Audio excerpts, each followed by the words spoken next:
Isang patrolya kami lahat ang lumalabas para labanan lahat ng mga sige-sige. Ngayon, mayroong bandira ganyan.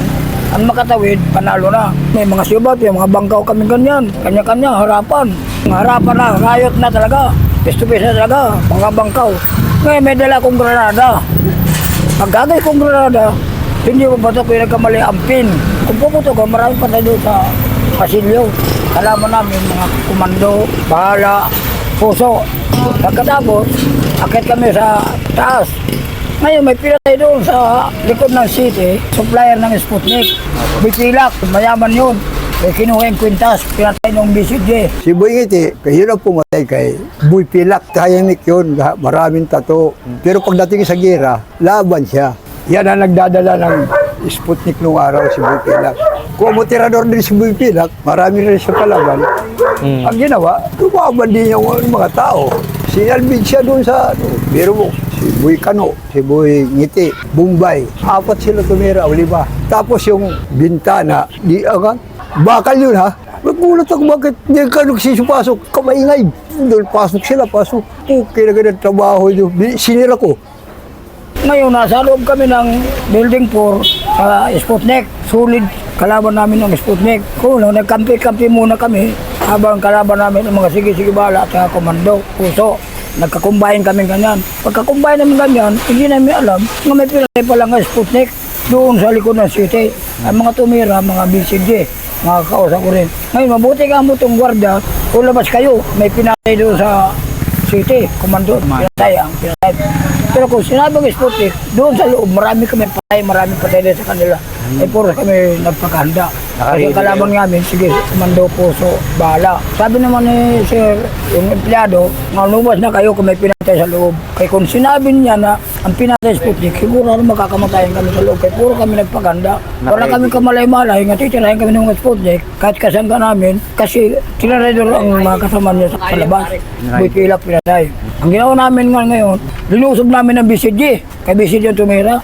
Ako wala kayong paintulot na titira kami. Samantalang nasa loob kami ng kalaban, kawawa naman kami, patay kami lahat. Tinira namin yung yung BCD, rayo talaga. Oo, bakbakan talaga, city size. Kahit okso rin yun? Hindi nga, kahit nagdahidor nga sila, pumatay nga sila ng Sputnik, hindi namin alam. Sinira namin yan. Yan si Dako, nag-uutos lang yan. Siya ang busyo sa Muntinlupa. Buong Muntinlupa, pati Kakusa kung pinapatay niya. Si Boy Ngiti, Batang Pasay. Pinapatay ni Dako. Tatira himiling sa Midyong, tinira ng komando. Ang sabi ko kay Miding, mag-iingat ka. Kasi kasama ko sila sa papuntang kitchen. Ang salita ng mga sige-sige, titira tayong Bisaya. Ngayon, pag dating ng mga ganitong oras siguro, nabihan ko na si Agurang Miding, Agurang, mag-iingat ka. Lumabas ka na nasa banistan siya, ganyan. Nakapangit. Kasi titira Manila Boy. Hindi nakinig. Lumabas ka doon sa tira ka, head out. Gumanon, sumandal. Dito. Mandal na siya ganyan. Nadaran sa mga sige-sige nadaran siya ganyan. Naksakya. Hindi nasa likod ng kitchen. Bakit anong yan? Pinagsakrimi din. Nagising ngayon ako ng matalas ng Sputnik. Buso ng Sputnik, ito yung ampel. Yan ang humwagi sa akin na matalas para makaganti ako. Pagtakbo ka dyan, hinarap ako ng 5 katao. Makaganon ako. Sige, wala lang takbuhan, wala lang batuhan. Harap kayo dito. Pag-iisa lang ako nasa pintuan ako. Sige, pasok. Wala pumasok. Dumating ang empleyado. Mr. Asiaga, alam mong ginawa sa akin? Ako pinapalo. Ako sir, ako papaluin mo nga nagsusulo lang ako. Dapat napaluin mo yung 5. Bakit ako ang pipigilan mo? Walang nakatama sa akin ng 5 kalabang ko. Wala nakapasok. Ayan, sila Noli Putuga. Tomas Sarmiento. Ayan, Ranger. Mga karap ko yan. Nakasubo pa mo Oo, yun? ako nga. Sinasabi ko, sige, pasok kayo, nakagano ko. Sige, pasok. 5 sila. Sila ko. Sige, walang atrasan. Wala lang batuhan. Nakagano ko, di ba? Wala nakapasok. Pagkatapos, ako mapapaluin ng gwardiya. Nga na mukha ko, sir. Ako nag-iisa. Ako titirahin mo.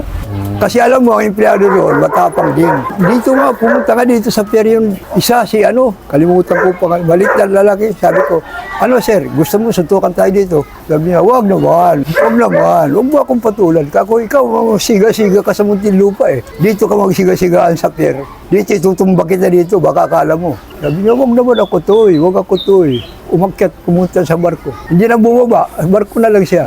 Biro mo, katapang mo. Sabi kong gano'n, tapang-tapang mo. Doon, namamaril ka, puta ng mga bilanggudong, pak! Mamamaril ka, natatakot tuloy yung mga bilanggo, nagtigsipasok. Walang awat. Ang umaawat doon, isa lang, empleyado rin. Wala rin. Pero Ako si Tinito ko, wala nang ibang ako si Tinito ko. Kung tawagin ako doon sa pier, maging doon sa Fairview, Tinito ko. Nag-iisa ako, hindi ako pwede sumabay ng iba. Nag-iisa lang ako. Pag lumakad ako,